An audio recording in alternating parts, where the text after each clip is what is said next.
for this call. Again, this is for the Northeastern region, and we'll hear from some presenters later and have time for discussion and questions at the end. I just wanted to take a second to introduce everyone to the webinar platform. We're using GoToWebinar. And during the presentations, if you have questions or comments, please feel free to type those in to the dashboard that you see on your screen, and we'll address them at the end of the call. During the Q&A session after the presentations, you can also press that button with the hand on it, the raised hand button on your dashboard, and we will unmute you so that you can make your comments verbally. We are recording the session, and we'll send a link out with the recording to all of the people who registered for this call, and also keep an eye out for them on foodday.org. We'll be posting those eventually as well. If you have any trouble hearing me or any of the presenters during the call, go ahead and type in a question or a comment, and we will try to adjust that accordingly. And I just wanted to take a moment to talk about our Food Day Leadership Series. I'm a project coordinator with the campaign. For those of you who may not know me, I'm Catherine Castleman, and I'm here with my colleague, Haley Galuli, who's also a project coordinator. So Haley and I are so excited to be working on the regional level with so many of you, but we also know that there's a need for sort of capacity building and skills for everyone we work with on the national level. There's always an opportunity to learn more about how people are going about their Food Day projects. So we wanted to have a leadership series to help build capacity and skills on these main topics: building coalitions, community change, policy change, and making their point to the media. So definitely keep an eye out in your email for invitations to join this leadership series. We had a really successful call last week on policy advocacy with the California Center for Public Health Advocacy and a Nutrition Policy Associate from Center for Science and the Public Interest. And we're really looking forward to April 17th at 2 p.m. when we'll be speaking with Michael Dimick from Roots of Change in California about his experience building coalitions on both on the state level and the national level as well. So we're excited about these upcoming webinars, and we hope you'll join us. Keep an eye out on foodday.org and in your email for invitations to those. And now I'm going to turn it over to Haley Galuli, who's the project coordinator for Food Day, and she's going to lead the discussion about Northeast Food Day planning for this year. Great, thanks, Catherine. Hi, everyone. As Catherine said, this is Haley Galuli. I'm the other project coordinator for Food Day. The Northeast was one of the regions that I worked on the campaign both last year, 2012, and also in 2011. So I'm really excited to recognize so many people who have joined the call, and also excited to welcome two really great speakers who are going to tell us about just some of the initiatives that were launched and strengthened in the Northeast last year. So the structure of the call, which you can see on your screen, is I'm going to give a quick overview of what we're doing with these webinars, as well as some happenings with the campaign now. We'll next hear from Rose Arruda, who is the Food Day Massachusetts coordinator and has held that role since 2011.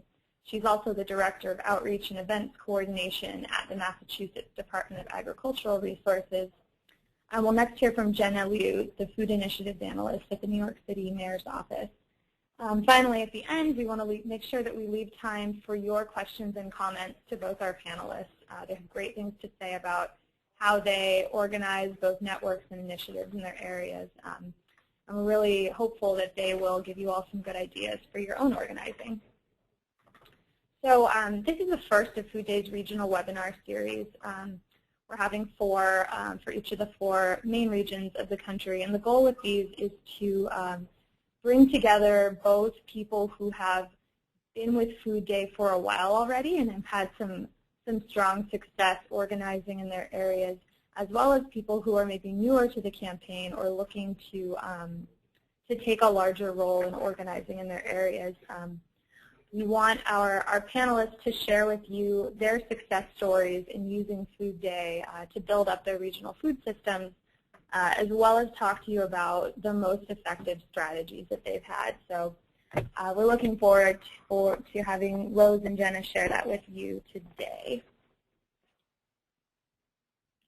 I wanted to mention that the Food Day campaign report has been released for 2012. You can find that up on the Food Day website. It's a really great collection of stories about what happened with the campaign last year, both regionally and nationally, and we hope you'll take a look at that. We have quite a bit of resources up on the site. Last year, over 3,200 events took place around the country, which is a big increase from 2011. Thousands of Americans from all 50 states celebrated the second annual Food Day at events ranging from a 15,000-person festival in Savannah to over 400,000 New Yorkers taking part in the citywide Apple Crunch. We also saw new projects, new food policies and reports launched, Twitter chats, and really a lot of diverse events taking place across the country. One resource that you can find on our website that might help you spread the word about what happened with Food Day is the 2012 Selected Press Archive. You'll find that under the resources section of our website.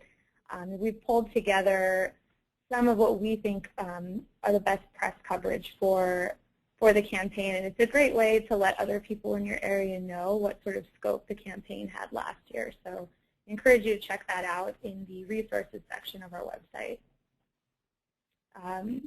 Going along with that, we have many great resources up on the site for you to take advantage of. On your screen right now, you'll see some of those. The Food Day I Eat Real sign and poster, which we're updating for 2013, are great ways to easily publicize your events. We also have the guide for organizers and campuses and schools, which give you step-by-step ideas for how to be an organizer in your area. The Food Day Cookbook, a really great school curriculum with lessons for middle schoolers. All of this, again, is available under the resources section of foodday.org. We're next going to hear from Rose Arruda, who is the Food Day Massachusetts coordinator and also Director of Outreach and Events Coordination with the Massachusetts Department of Agricultural Resources. So Rose, feel free to take it away. Okay, thank you, Haley and Catherine.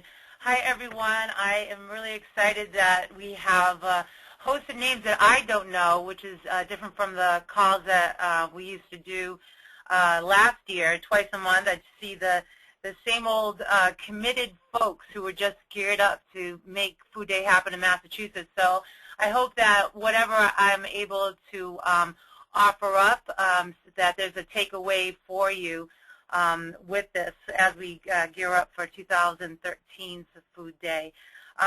You know, like Haley and Catherine already said, I'm the coordinator for outreach and events in Massachusetts, and this will be my third Food Day, and I'm really excited about it because this year, like last year, I look at it as another opportunity to educate, to with others, of course, to support folks in getting the word out about what it is that's important to them regarding food and food policy and food initiatives in their community.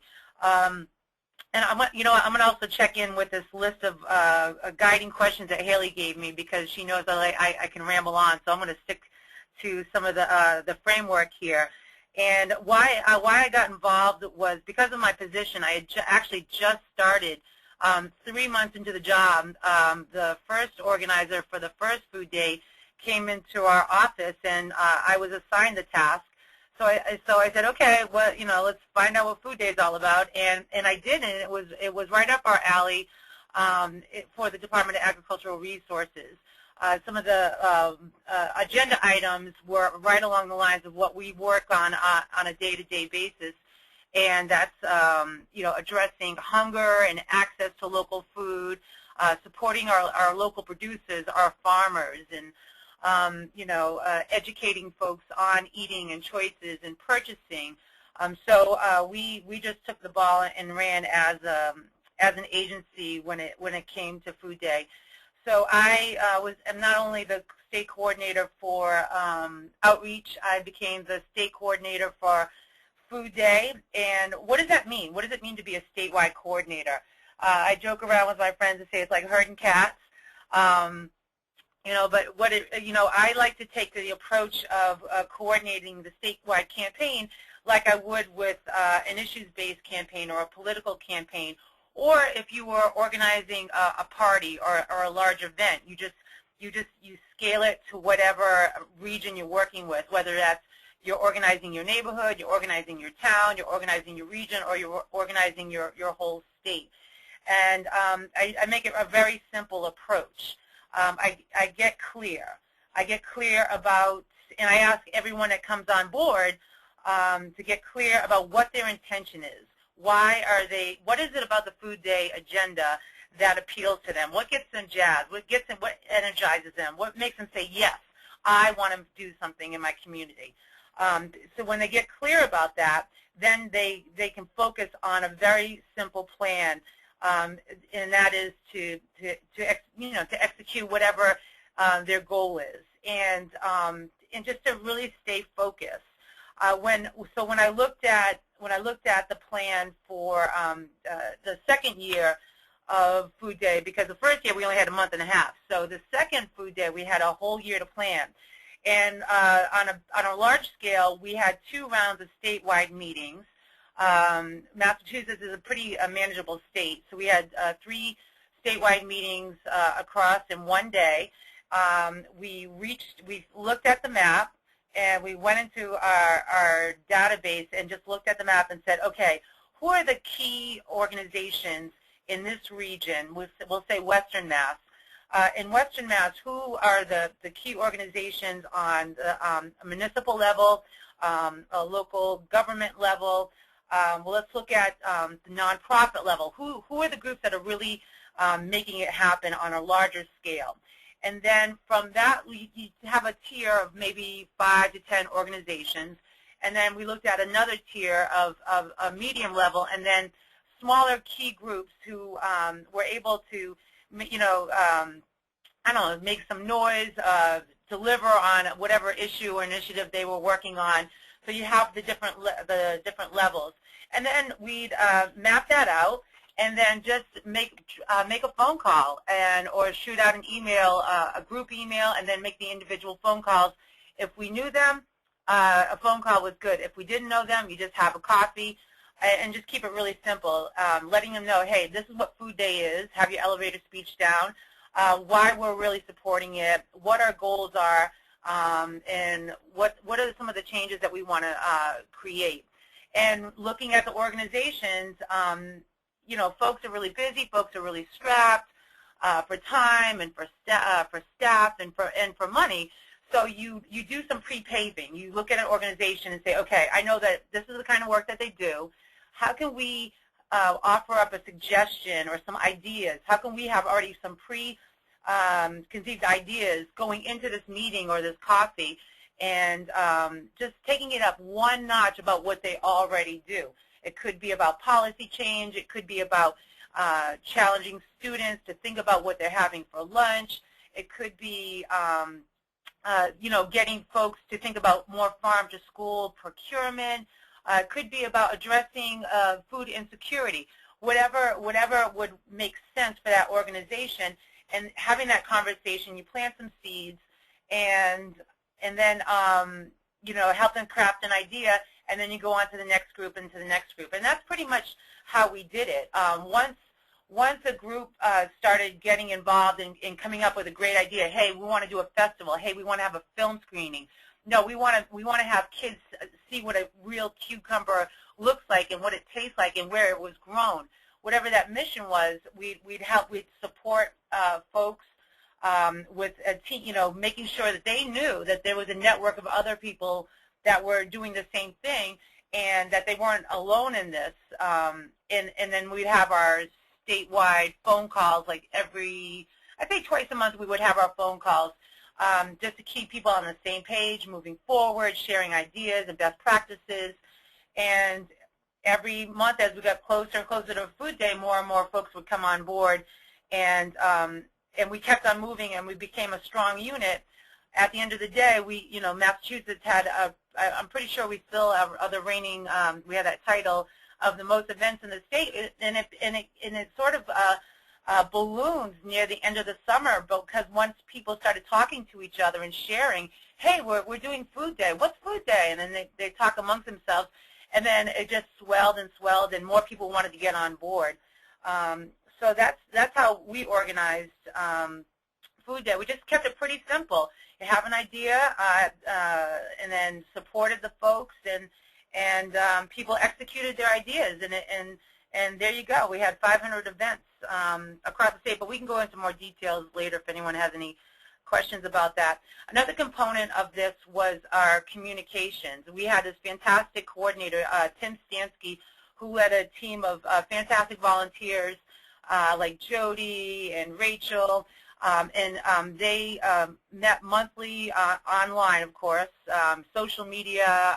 They were tweeting away and blogging away, and by the time we got to Food Day, we had so many folks of significant organizations following us, because the word was getting out about Food Day through the blog and through tweets. So, there were some folks that were doing local media, like some local press, the local newspapers. We got some play from that, but was really about the social media that I thought was amazing, and looking forward to seeing what folks are going to be doing this year in regards to that. How Food Day helped our organization advance its work. Our organization, like I said before, is focused on creating more access to healthier and fresh food, and supporting our local producers. And so how this helped us was that it created even stronger networks. Our agency is here to promote agriculture and to regulate agriculture, and with this partnership, statewide partnership with all these different organizations coming together, we were able to get the word out more about what we do, and to find more organizations to support, because that's what we're here to do. We're here to serve, and I think that it definitely gave us an opportunity to do that, and to really strengthen these new partnerships, and I know they're going to be longer lasting. We had amazing events. Some of our favorite events. Every event is really important, because whether it's very small, like this very, very persistent woman in Lincoln had this film screening. It was in a barn, and she got someone to let her use it, and it was maybe 15 people, but she was so passionate about it, and that rings true as one of my favorite events. Another event I was really proud of, the Kerry over the Department of Education, she got 200 schools to take the Eat Real Food Challenge. And every single one of those schools had materials, and they had an activity engaging students to really think about what they're eating. Babson, amazing, amazing weekend, and Rachel just, pulling together with her team out there, just amazing events, panels and dinners, and just some really great stuff. Haley got to see some of that. And Worcester, they always bring it. They had festivals, they had things on local college campuses, and just some educational events. Northeastern University had brought together union workers and students to discuss policy. Just some really great stuff. Harvard Square, the city of Cambridge, they had City Hall had a potluck lunch, and they had other activities. I mean, I could go on and on and on, but it was just some really amazing activities, and there were a lot of individual activities, and then there were activities where people teamed up to get together. But that said, at the end of the day, there were over 500 activities where so many more people stopped to talk to each other, to share information, to share best practices, to challenge some of the activities that are going on, to up the ante, so to speak. I was so proud of Shaw's Supermarkets. They had, what was it, over 170 supermarkets in New England, but I think it was about 75 in Massachusetts, where they had Food Day displays, and they partnered up with Cabot Cheese and New England Dairy and Fuel Up to Play 60. So, we saw a lot of this going on, happening across the state, and I look forward The challenge is I want to double those efforts, and it's not I, but we, because it was just a solid group of very, very committed folks who just did a simple thing. They took their passion, they took their intention, they organized around it, they stayed to it, and they focused and they executed. So I think Haley, that I said it in a nutshell, and if anyone has questions at the end, I'm more than happy to answer those. Great, Rose, thank you. Thanks for all that advice. I think we may have a few questions. We're just going to hold those until the end of the presentations. Next, we're going to hear from Jenna with the New York City Mayor's Office, and Jenna is going to talk about the New York City Big Apple Crunch, which is a great event idea that we encourage people to think about replicating. So Jenna, it is now over to you. Great. Hi. Can everybody hear me okay? Yeah, we can hear you. Okay, great. Thank you so much for having me, for inviting me to participate in this call. And I'm really excited to tell you a little bit about what we did for the 2012 Food Day event.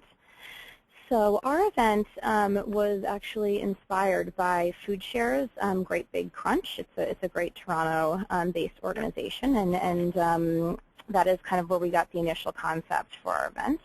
And we really wanted to have, one event in New York City where we were celebrating food and getting New Yorkers to think about, the importance of healthy and seasonal eating. We also wanted to throw a little competition in there, and we wanted to try to set a record for the most participants in an apple crunching event, which we actually did, and we'll talk a little bit more about the results and how many people participated a little bit later. But and then also we wanted to do something that focused around a product that was that was native to New York. So we know that apples are a healthy and seasonal food, and New York happens to be the second largest apple producing state. And here we produce an average of about 30 million bushels annually. That includes 19 of the most popular varieties.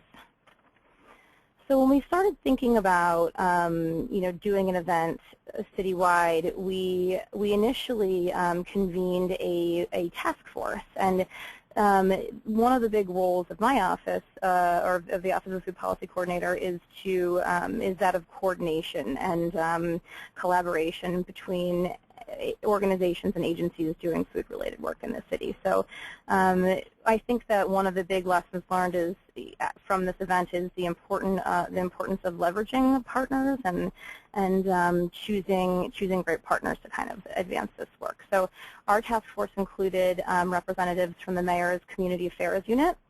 This is they are really the direct link between the mayor and the New York City communities. They have representatives in all of the boroughs.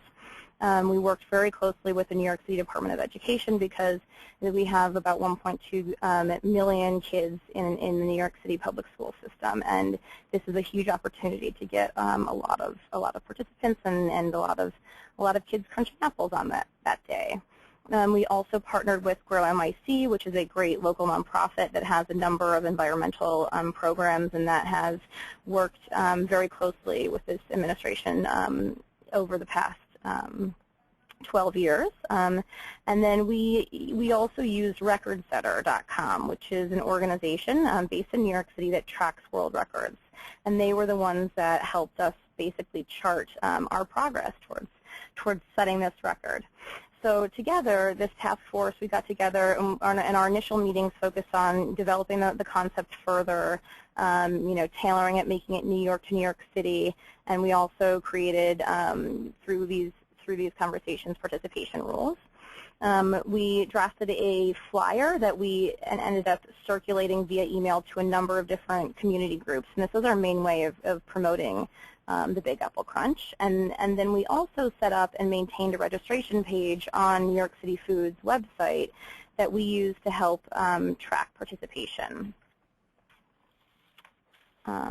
Okay, so some of the guidelines that we came up with as a group, we basically said that you could participate, you could organize your own group crunch, you could join another crunch, you could participate as an individual.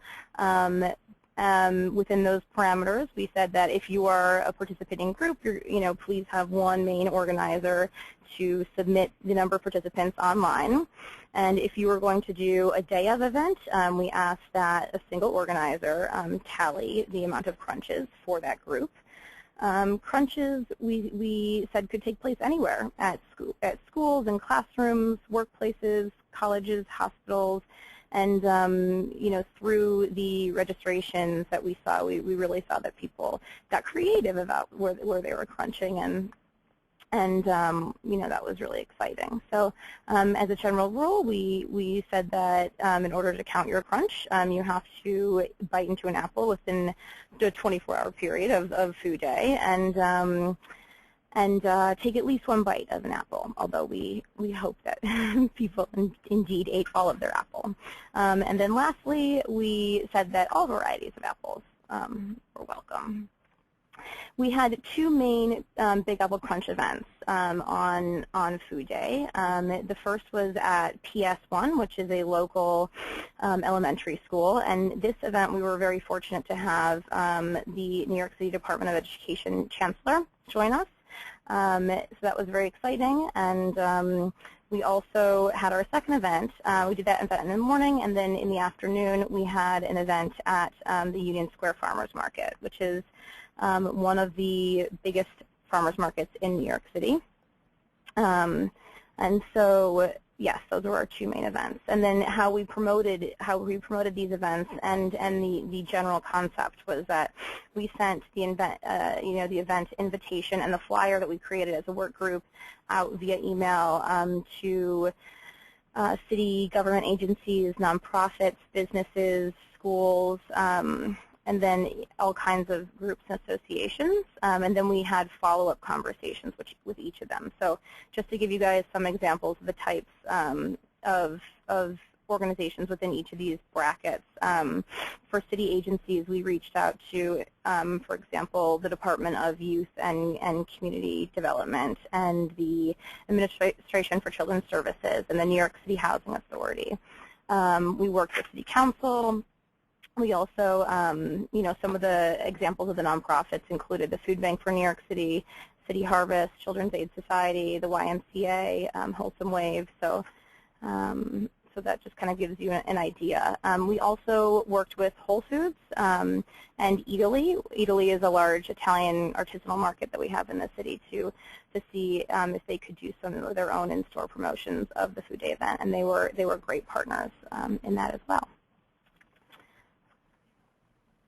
So just to talk a little bit more about how we did outreach, I think that a big lesson learned is also to really leverage the social media platforms that you have. And so we tweeted a lot, and had some on the flyer that we went out. We had like example tweets that organizations could kind of just use to quickly help us get the word out. And we did this starting, over a month in advance.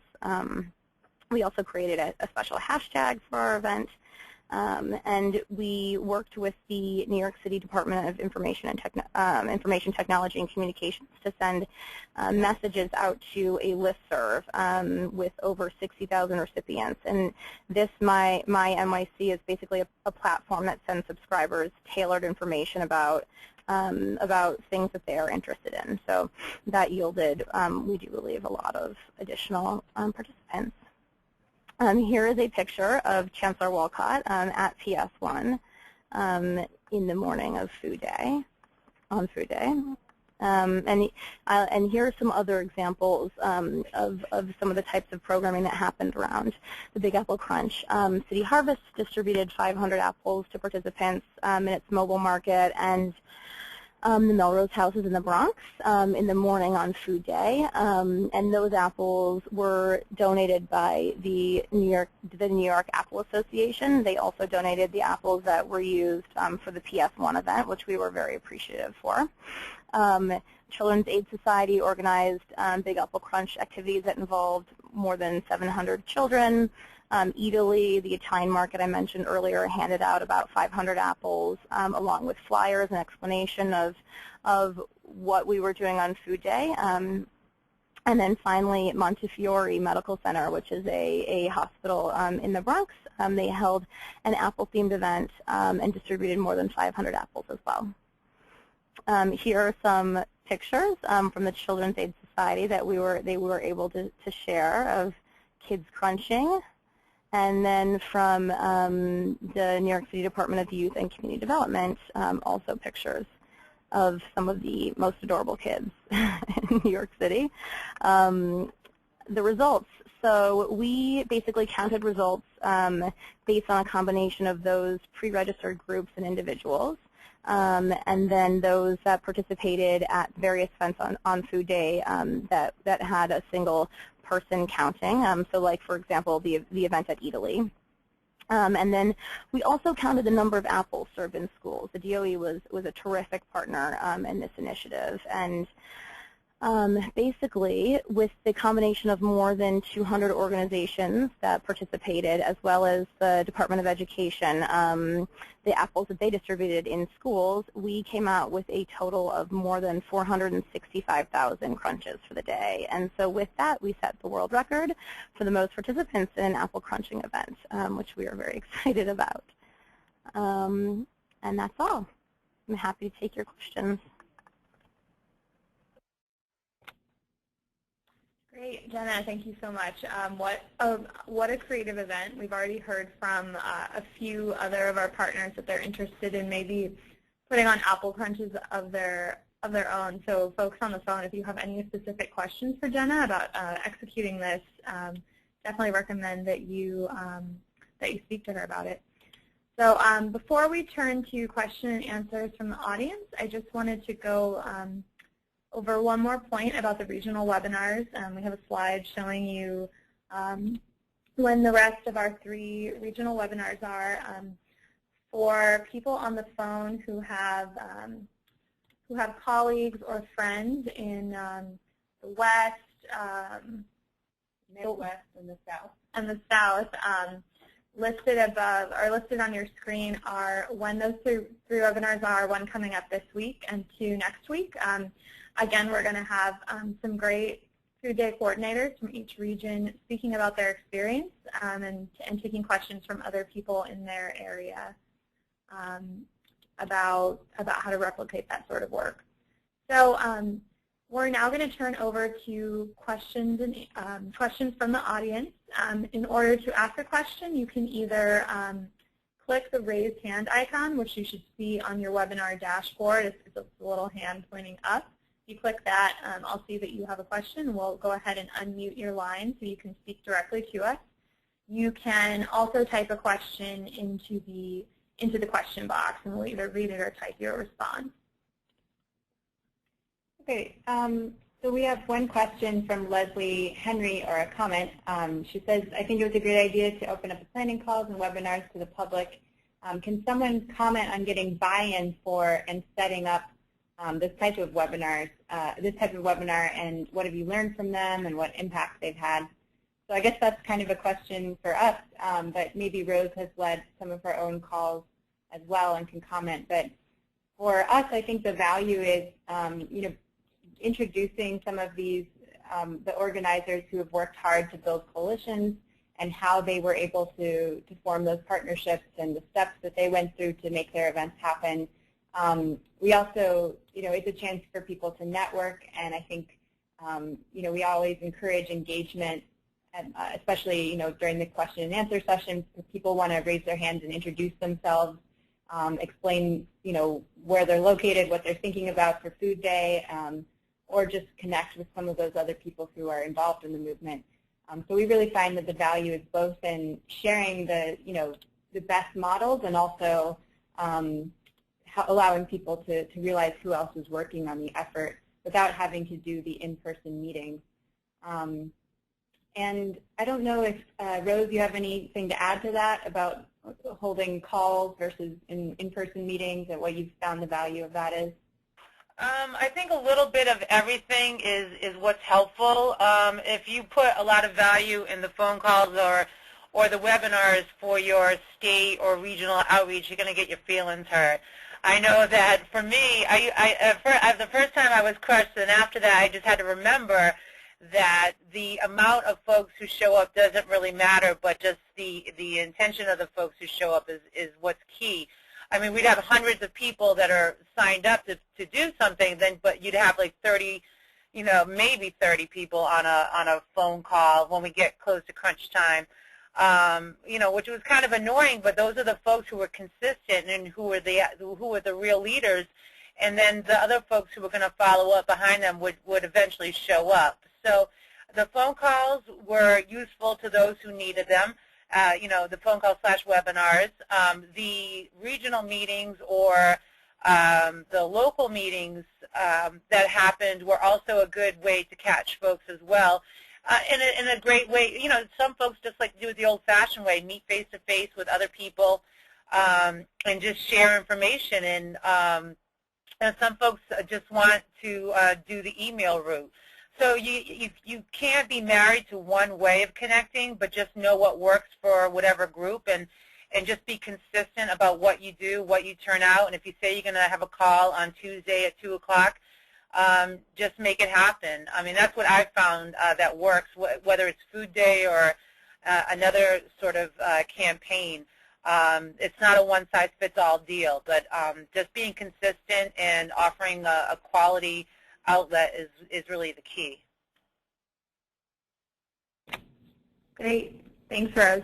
I think one thing I'll add quickly is it's always great if you can get people to meet in person. But if you can't, I do think the webinars are a great other strategy to reach out to people. And I would say, as much as possible, try to make the webinars collaborative and allow people to speak and talk with one another as much as possible, rather than just doing presentations. You might also look into doing Google Hangouts, which you do on your computer, and people are able to see one another speaking. That's another way to kind of mimic as much as possible getting people in the same room to strategize.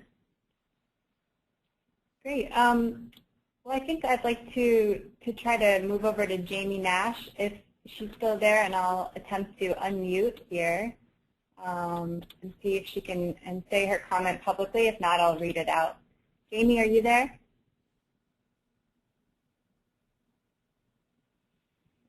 Jamie, are you on the line? Okay, so I think we're having some trouble maybe with audio, or do you want to try saying something again and we'll see? Okay, so I'll just read the comment out. And then Jamie, if you have anything else to add, you can type it in. But Jamie's with the City of Baltimore, and she says, thanks to Jenna for going over the Apple Crunch logistics. It's really helpful to hear step-by-step how you organize the Apple Crunch, and we're looking into doing a similar type of event in Baltimore, if possible.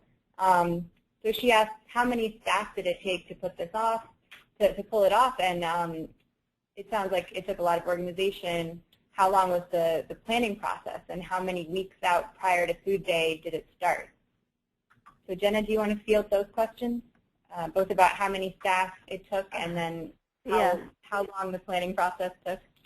Yes, sure. Well, we are a very small office here, and so in terms of number of staff, there is Kim Kessler and myself. Which is why I say that it is really important to leverage partners and to work with as many people as you can in a coordinated manner. There are also a few people from there was basically, I would say, 10 people total working on this, and we started planning in August, I believe. Yes. And then it really ramped up as Food Day got closer. But I would say like 2 people per organization on the task force. That helped out a lot. And can you repeat some of the other questions? Or did I answer all of them? I think you pretty much covered things, Jenna. Yeah, so talking about which staff you had on board, and then the planning started in August. Yeah. Do you have any suggestions? Oh, go ahead. please. So, well, just kind of talking a little bit about, yeah, no, I mean, sorry, I think that's all I was going to say. Okay, yeah, no, I was just going to say, do you have any suggestions for, people working with more limited resources or ideas, maybe how they could twist this idea and make it work for their city? You guys, I think, had luck in getting apples donated. Are there other sources that you looked at for trying to get apples and find funding for the event? Yeah. So I think we were very lucky with having the Apple Growers Association donate apples. That was fantastic. Also, we did a lot of events around our farmers markets, and Grow NYC has their Green Markets program, which are their own farmers markets that they're the operators of. And so we did a lot of promotion at farmers markets and leveraged a lot of their social media, which is always a great resource, especially if you are working in a resource-constrained environment. So those are things I think that you can look at, like promotion around farmers markets. We also worked with the Department of Education. They were terrific, and we worked with them to see if they could get apples on their menus. They serve apple slices, and they were great, and were able to serve a couple 100,000 apple slices on Food Day, which was really boosted our participation rates. You could also do like tabling at events. So for instance, the Food Bank for New York City had an event, and we had a Big Apple Crunch table there where we kind of got people to sign up and did a little more promotion around the event as well. So I think that it's just kind of choosing the right partners and then getting creative and kind of pounding the pavement. Great, thanks, Jenna. I'd like to turn a variation of that question over to Rose now, too. And it's a question that comes up frequently, which is, a question of limited resources among organizers. So Rose, for you, a lot of your work takes place on the state level, and you kind of help that trickle down and spread out to the local level. So do you have some thoughts for people on how they can translate the strategies that have been most effective for you on the state level to their, either their small town or their region? People who maybe don't work for an official state organization or agency. What would you suggest people do who are working on a smaller scale? Frame the question up differently. What would I suggest in terms of resources? I guess so you gave a lot of so you gave a lot of great strategies that have worked for you. What would you say are maybe some of the top things that people can do who are working on a small scale in just their area? For a typical event, like when I have people who say, "Oh, I want to do something," and they have no idea what they want to do. What I try to help them focus on is, number one, what do they care about? Number two, what do they do right now? Are they looking to do this, on their block? Are they looking to do this through their job? Are they looking to bring in their favorite nonprofit or community group or what have you, their health center, and to just really think about where they're starting from, and then just work from there. If I'm dealing with a health center, and they want to make an impact, they want to do something for Food Day that relates to the people that they're already serving. What would they want to do? Well, we want to give people information about where else they can buy locally produced food. They might want to bring in and have a local farmers market, create a farmers market, create materials that would give them a mapping. They might want to do some sort of healthy cooking piece. Just so whatever resources that they have, just they would use what they have, but then also to think about, all right, who else can I team up with? For example, the City of Boston had a couple of community centers. They wanted to do community meals, but they didn't have a budget. So I connected them with a couple of farms who were willing to donate their food, but they didn't have the resources to harvest the food that was left, the broccoli, the potatoes that are left in the field. So we have a gleaning group of volunteers that went in, harvested the food, donated the food to the City of Boston's team, and then they had folks team up to cook the food in the community center.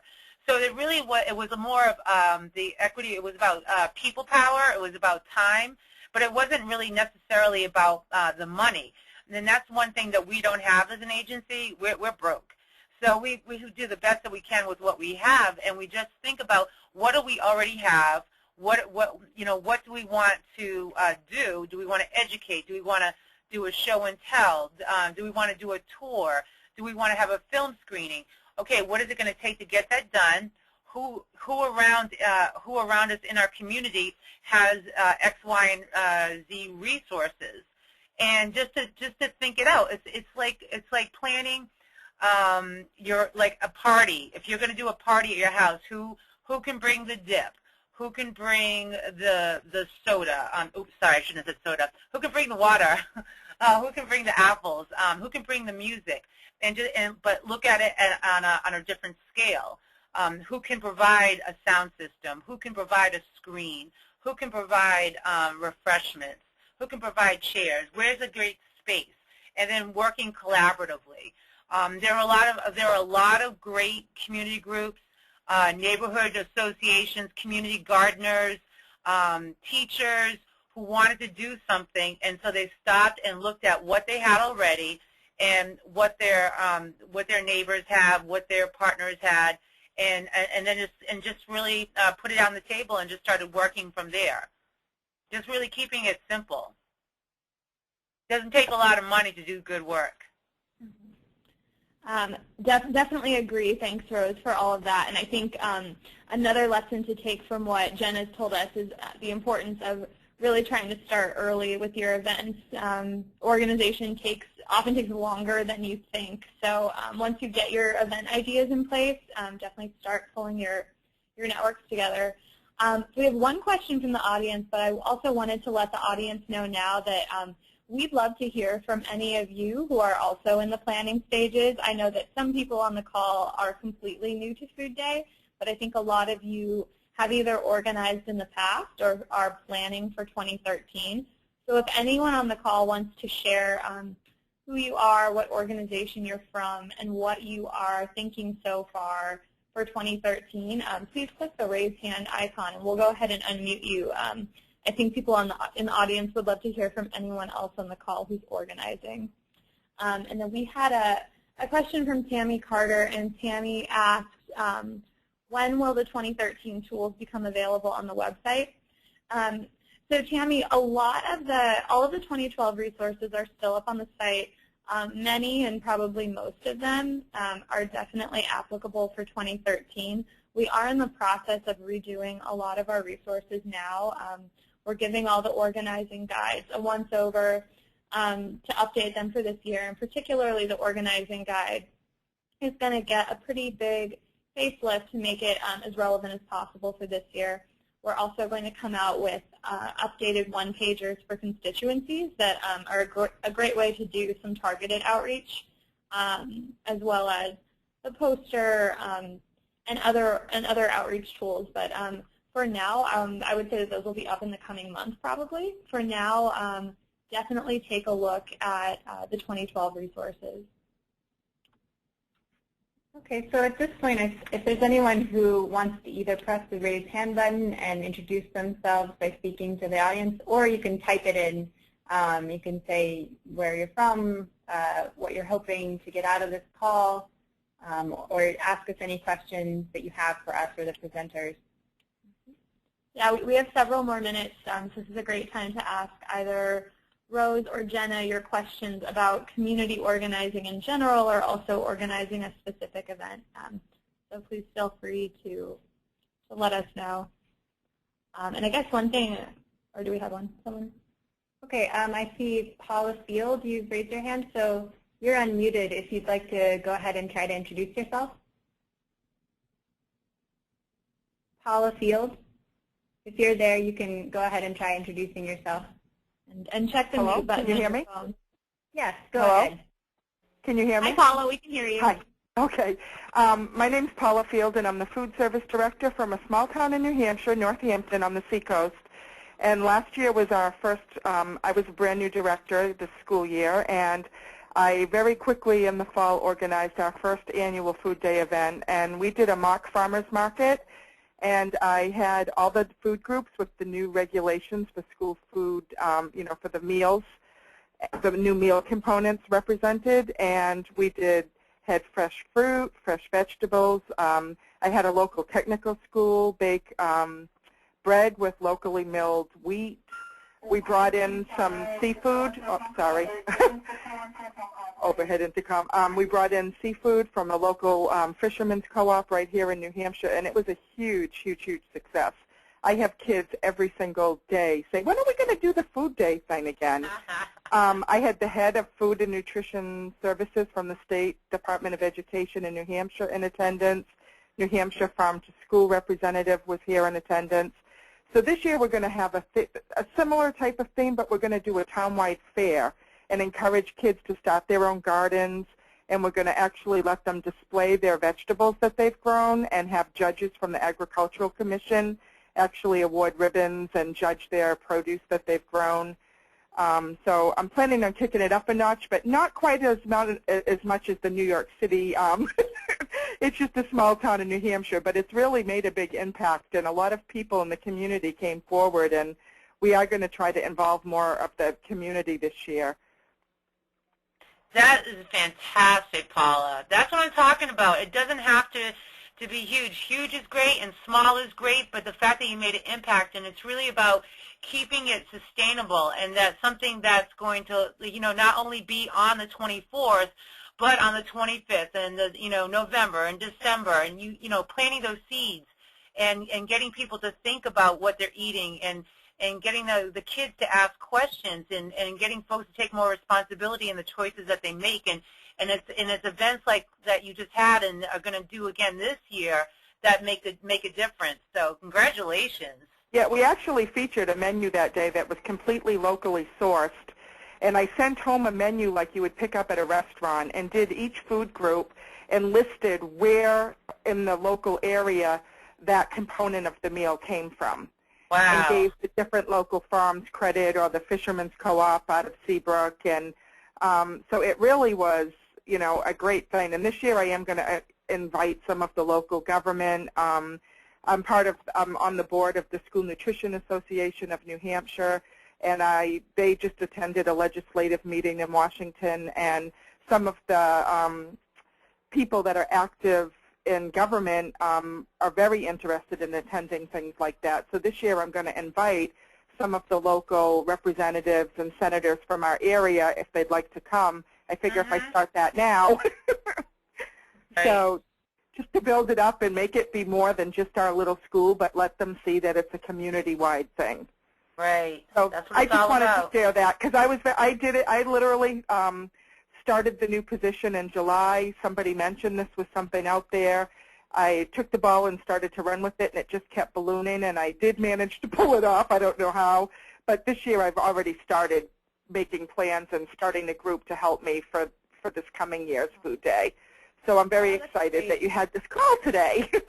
Yeah, Paula, thank you so much for sharing. It's so exciting for us to hear about things that we didn't necessarily know about before either. So congratulations. That sounds great. Thank you. It's great to hear that you're already thinking about what you want to build on for this year, which is what we like to see too, have people, start something and then see how they can make it grow. So thanks for sharing. Thank you. Thank you. We have another question from the audience. This is from Erica Padilla asking, has Food Day connected with organizations globally to make Food Day kind of a world or international movement? So Erica, at this point we have not. Food Day, as it's been conceptualized, is a national movement. We do that because we feel that it's important to address issues with the U.S. food system, of which unfortunately there are many. So as of now, and looking forward, we see Food Day as a national movement, really addressing local, regional, and national level challenges with the U.S. food system. Yep, and we have one more comment from Leslie Henry, who says she organized a small private food day event last year.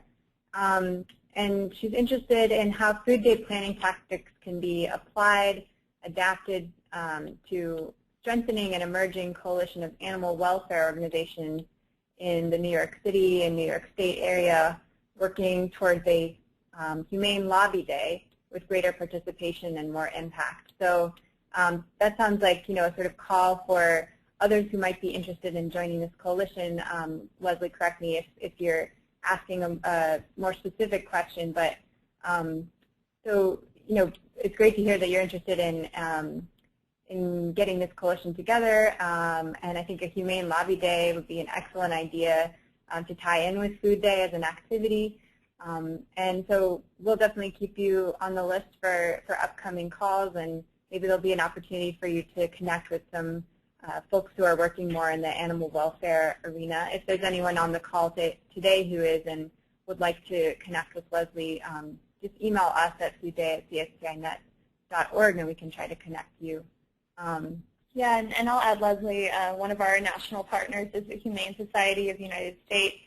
Their Farm Animal Protection Department is doing really great work, regionally as well as nationally, to help protect the animal welfare of animals raised for food through new laws and policies that protect and strengthen humane treatment. So I would encourage you to get in touch with me, or as Catherine says, shoot us an email at the General Food Day email list, and I would be happy to talk with you more about what you're trying to do with animal welfare and see if there are some folks we might be able to connect you with. So I want to give one last offer for people to ask us a question or click the raise hand icon and share their Food Day success stories. But if people don't have any more calls, I want to just see if Rose or Jenna have any closing thoughts or advice to the group that's joined the call today. You want to go, Jenna? Sure. I mean, I would just like to thank everyone on the line for inviting me to participate, and we were really excited with how everything turned out, and we look forward to hopefully doing something in 2013. And if you guys, if anyone has any questions, I'm happy to chat more with people offline. Thanks, Haley. It's always good to be in the same phone space as you and Catherine. I just want to say, for folks who are new to this or just getting started or what have you, just have fun. Remember why you're doing it. You don't need to change the world, but a couple people in your community, a little bit at a time, is all you need to really shoot for. And keep it simple and just have fun. And if you keep it real, just like the food we're encouraging people to eat, you're going to draw folks to you. And like Paula had said, it'll just balloon because you can't keep people away from the truth and good intention and positive work. So it might sound sometimes like you're talking into the wind, but all of a sudden it's going to start clicking, and then folks will be coming and be to your party, and they'll be drawn to a finely laid out plan. Awesome. Thank you, Rose. And I just wanted to remind people that we will be recording this call, or we have recorded this call, and we'll be sending the recording out with a follow-up email with the slides of our presenters, how you can get in touch with them and us. And we encourage you to join upcoming regional webinars if you have more questions and would like to hear some success stories from other regions as well. So that slide is up right now, and we'll send that around so you can register. And please share that with your networks, and we'd love to see as many people as possible on these calls. So thanks again for joining, and I'll turn it back over to Haley for the final word. Yeah, thank you again, everyone who joined the call. Thanks to Rose and Jenna for really great and inspiring words for everyone. Just a reminder that we do have these 3 upcoming regional webinars. It would be wonderful if you could share those with your networks in those areas so that we can spread this as much as possible. And yeah, we're at the beginning of Food Day 2013, but I think as someone who's been with the campaign since 2011, it's been really exciting and inspiring to see the Food Day network grow from really nothing, from ground zero in 2011 to just 2 years later.